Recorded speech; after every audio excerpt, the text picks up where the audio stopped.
Hi, welcome back to Play It Loud, the Albert Hall version, the Albert Hall 1. Back in the late 60s, early 70s, there was no arena tours. If you were a band, you played the local clubs, Starlight Ballroom in Greenford, I've mentioned before. You played London. If you were an international artist, you may play Europe and America, but you weren't playing stadiums. London's biggest venue was the Albert Hall.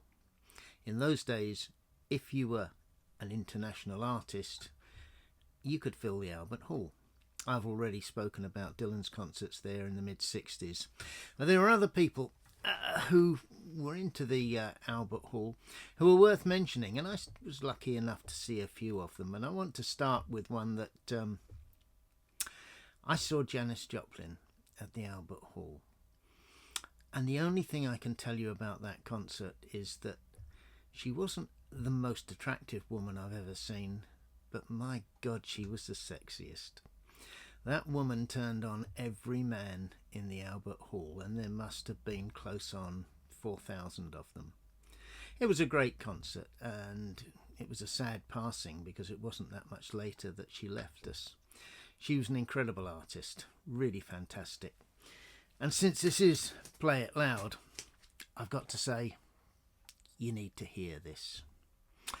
Big Brother and the Holding Company, great album, but Janis, Pearl, no, that's something else. She knew how to hold a hall. She knew how to make some great records, compared with Bessie Smith in her time. Fabulous vocalist. Check out Pearl. Okay, moving on now to a group that became huge and did do arena tours later. I'm going to be honest, I never really got on with their later stuff. I think it must have been late 60s, maybe 1970. I haven't checked. I saw this band, Chicago. Got it up the right way? Got it up the right way. Chicago, horn-based, semi-jazz, certainly rock.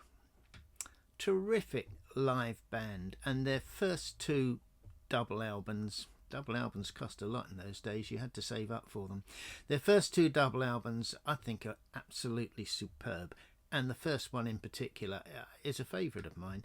As I've already said, I'm not sure that the later MOR stuff, they made a lot of money, must have appealed to a lot of people, that didn't quite hit it with me. Again, great band, and I was lucky enough to be seated pretty close to them.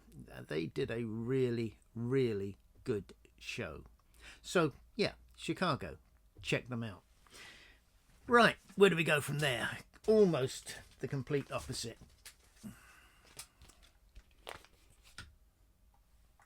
Donovan. Got this one up the right way. Donovan was huge in the 60s and 70s. He's certainly in Europe and in the UK. He was a big star. He could easily fill the Albert Hall. He did concerts. I saw him at Nedworth. It poured with rain. But no, this was a man again who could easily hold a very large audience. And since I'm the aging hippie, I have to tell you that in those days he epitomised the hippie music and the hippie sense. If it wasn't psychedelic, it was folk. And he came on, I remember him dressed in white, really big wide trousers and a big white blouse, as I recall. And he had different backings, including some violins, some orchestration, as well as some rock band backing. And he was an artist. He'd say probably he still is an artist, but like most people, he's getting on. And come on, most great rock musicians made their best music back when they were relatively young. And I'd Sorry, I'd say that applies to the Beatles as well, but we're going off track. So, Donovan made some great music. If you haven't heard it, listen to a bit of Donovan. He's really good. Okay, still on the Albert Hall. There's two more that I want to bring up. And again, completely opposite ends of the spectrum. You heard this? You heard it all the way through. Captain Beefhart's Trout Mask replica. If this doesn't divide people, nothing will. Even at the time when it came out, very few people got past side one. It's the most avant-garde, might I say difficult, rock music. It's also an icon, a beacon. I think this particular, it's my original copy. I think it's worth a few bob because it's one of those albums that they won't release very often, if at all, because it's not going to sell very highly. But a lot of people speak of it as being hugely influential, and Captain Beefhart and his magic band were very influential. The Albert Hall concert, noisy. Could you understand a word that he was singing? No.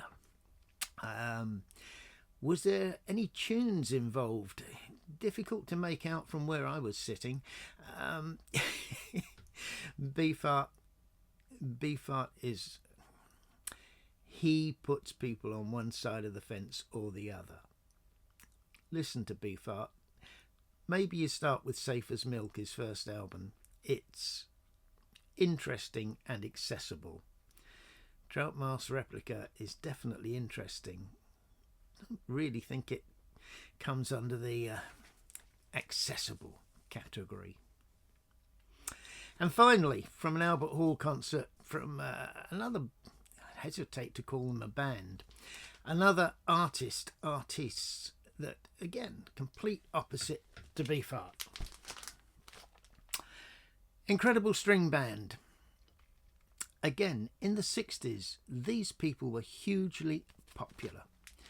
They made, I think, some great music. Still listen to it. It's not the sort of music that's ever going to be popular today. They were multi-instrumentalists. It says string band. They were very good on any stringed instruments, but they also played, I think, recorders. Listen to some of their stuff. This particular album, pick it up again, The Hangman's Beautiful Daughter. Now, if nothing else, what a fabulous title. Hangman's Beautiful Daughter. Their biggest album, I think, was Wee Tam and the Big Huge. Yeah, again, I'm sorry, I've no idea what it means, and you're probably laughing just hearing it.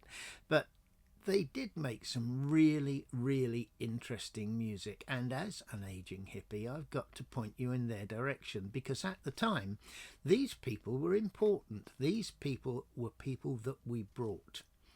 And they put on a fabulous concert. They both had girlfriends, partners at the time. Rose was one of them. I'm sorry if I can't remember the name of the other one. And they played with them on stage. They got very big in America. I know they toured America. And they peaked fairly quickly. The Hangman's Beautiful Daughter was their first really big album, although there had been a couple beforehand.